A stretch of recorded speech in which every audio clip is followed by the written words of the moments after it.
Hey friends, this is Bernard from Jurassic Time with another installment in our continuing studies into all things Jurassic Park. I was privileged enough to speak at length with none other than the paleontologist Jack Horner. Dr. Horner is known for his studies on the Tyrannosaurus rex, his work on the Chickensaurus project, as well as his involvement as the paleontological advisor to the first 5 Jurassic Park films. He was kind enough to share with us his recollections from the films and his career. Dr. Horner, let me start by saying what a privilege it is to get to speak with you today. I kind of want to start at the beginning of your prolific career and discuss how things have changed and grown. Can you speak a little bit to how the field of paleontology was when you began your work in the years leading up to 1993, with Jurassic Park especially, compared to now? Well, back in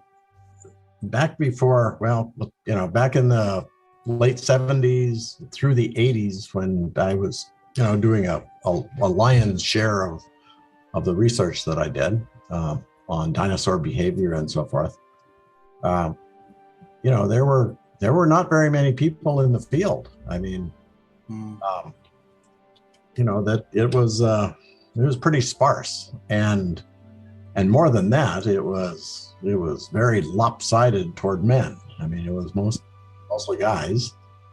There were a few women, but not very many. And the late 70s was the beginning of what a lot of people refer to as the dinosaur renaissance, when John Ostrom had presented his idea that dinosaurs had given rise to birds.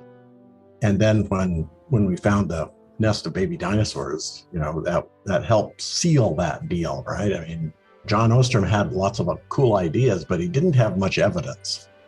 And the baby dinosaurs, the suggestion that they were cared for by their parents was, really showed that they had bird-like characteristics. So, and of course, that's what Michael Crichton picked up on, right? I mean, that was to make his Alan Grant character was, from Montana, and he was studying dinosaur behavior. That sequence leading up to that, to Michael Crichton's book, is where paleo was at that time, right? I mean, there were a lot of people out there, trying to find new dinosaurs. There were a lot of people out there doing various types of research, mostly having to do with describing new animals. And then, the behavioral stuff sort of piled on top of that. And then, Michael Crichton writes his book, and Stephen snaps it up and turns it into it.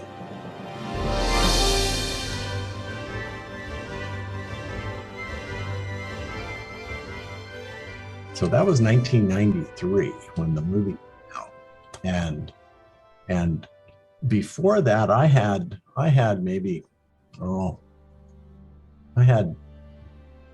three or four students before 1993. They're all guys. And about 1993, I got literally a flood of applications to become a paleontologist. And it was about 50-50, guys and girls.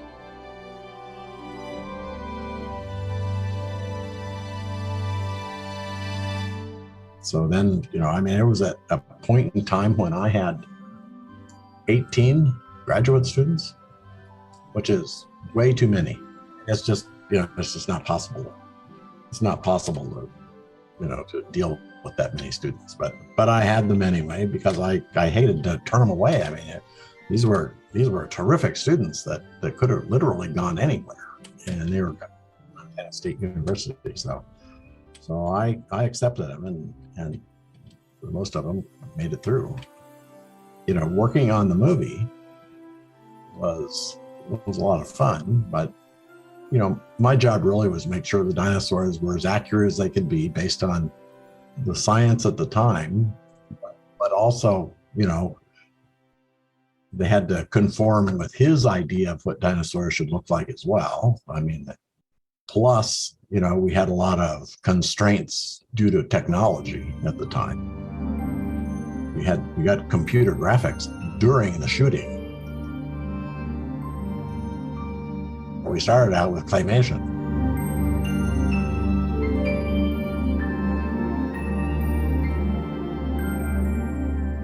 And then transformed to computer graphics along the way.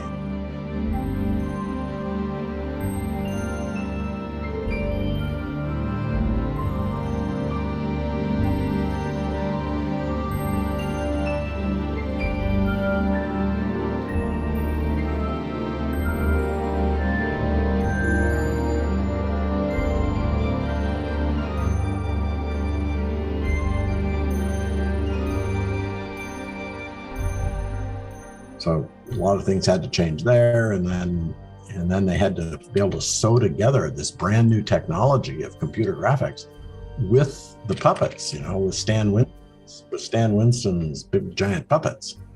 And that's basically why we have all the rain scenes, right? Because it was hard to sew the two together.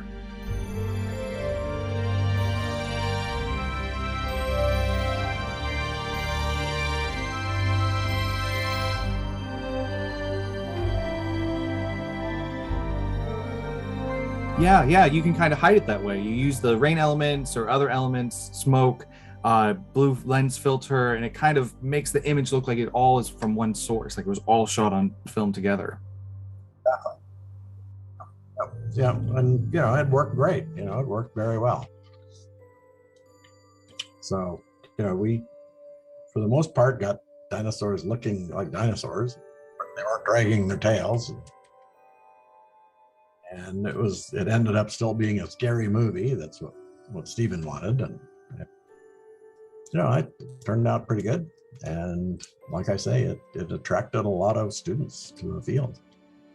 Yeah, I'll even say for me, that was one of the first things where seeing the dinosaurs in the film and not just images in a book, it made dinosaurs and paleontology look so exciting.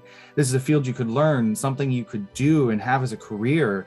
And seeing them in the film as a kid, it made me aware that there was this field of study that I had no idea about. And so I could absolutely see how that could inspire a lot of people. Having discussed how much it's changed since then, do you see that the field has continued to grow on that path? It has, yes. We even when we made the movie, we knew that dinosaurs, that the meat-eating dinosaurs were probably feathered, and we knew that they should be more colorful. And that was a decision made mostly by Steven, at least color goes. The feather thing was just technology. We just didn't have the technology to do that. So, but yes, we're basically all of the students these days, they are the children of Jurassic Park, right? Paleontologists. There's very few of us originals left, and everybody is a product of the movie, and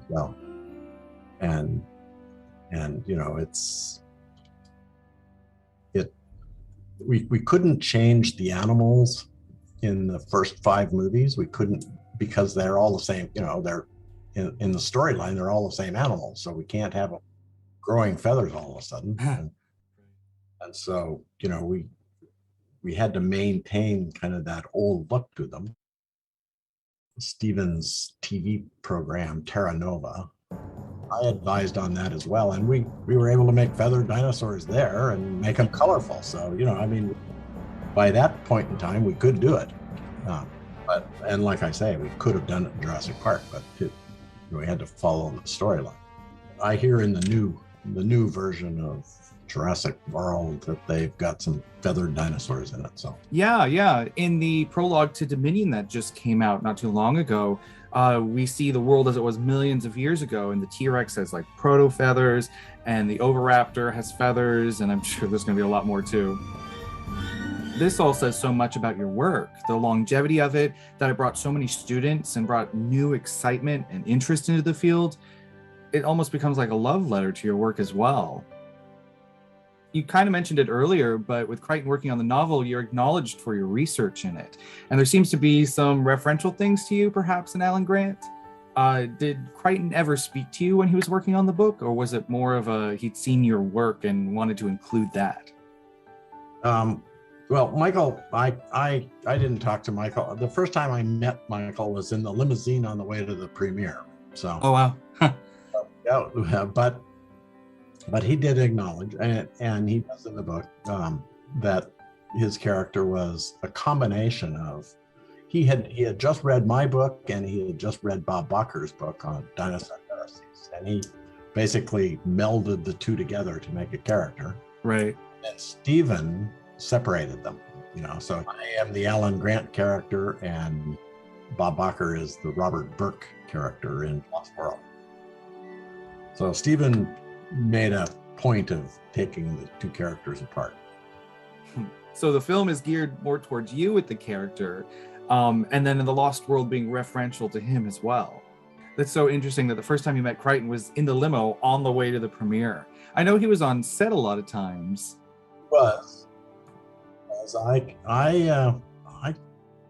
Making a movie is, it was fun. It was fun hanging out with Steven Spielberg, but quite frankly, working in my lab is a lot more fun than working on a movie.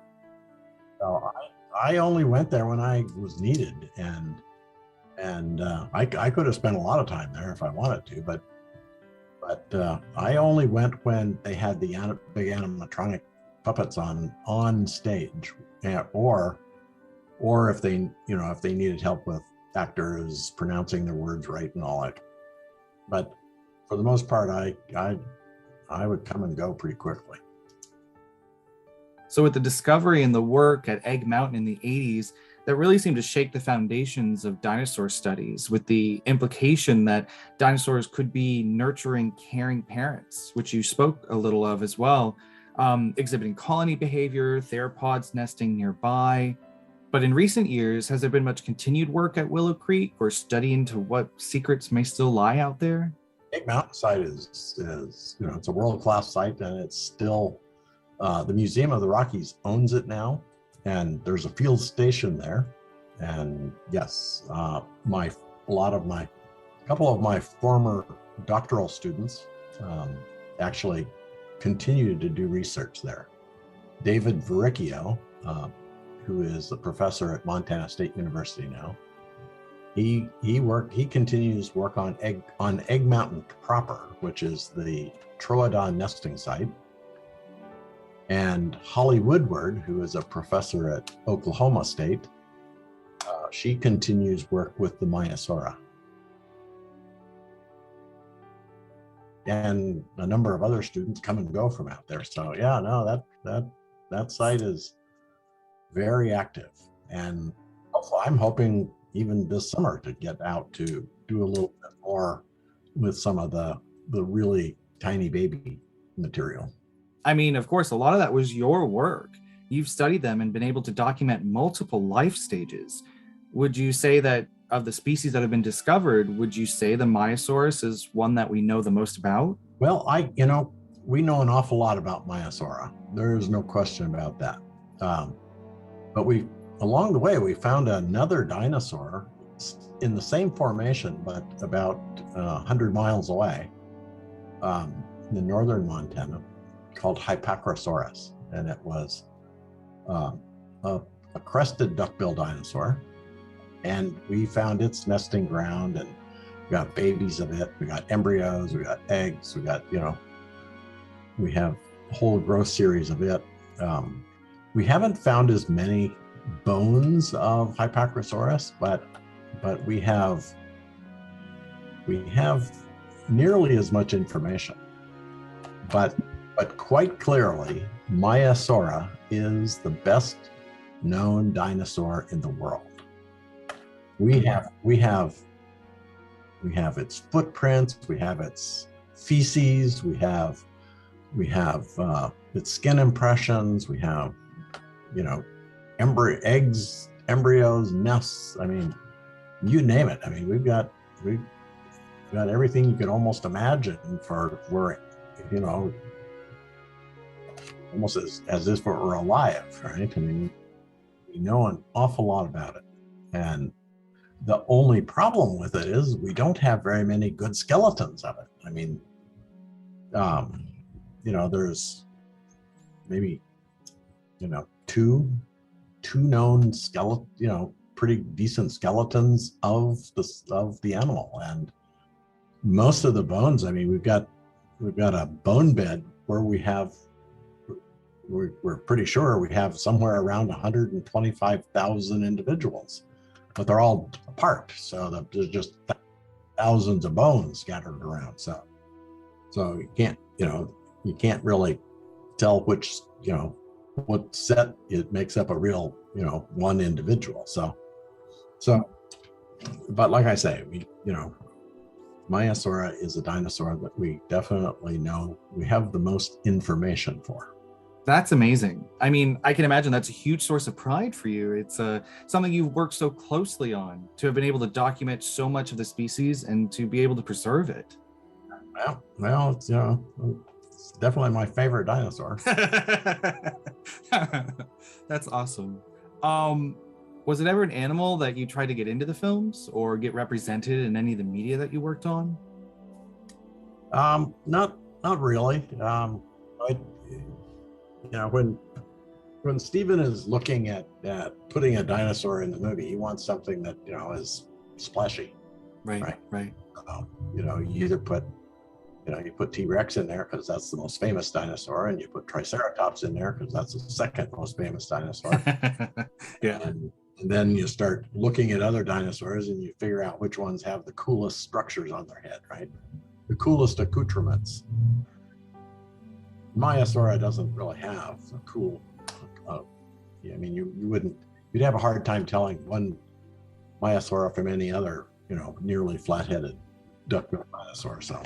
Yeah, I think it was the Edmontosaurus where they recently found one that had a comb on its head, but that's just a soft skin impression. So there could be a lot more of that, which until we find a well-preserved specimen, there's no way to know, but it's a good assumption. We know that they exist. In the artwork that I have done by other artists, I always have them make all kinds of soft tissue accoutrements.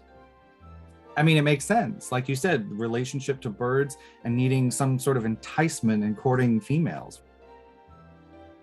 Our 3-part interview with Jack Horner continues next week, where we discuss behind-the-scenes stories from the films, the Dino Chicken Project, and the role science plays in our everyday lives.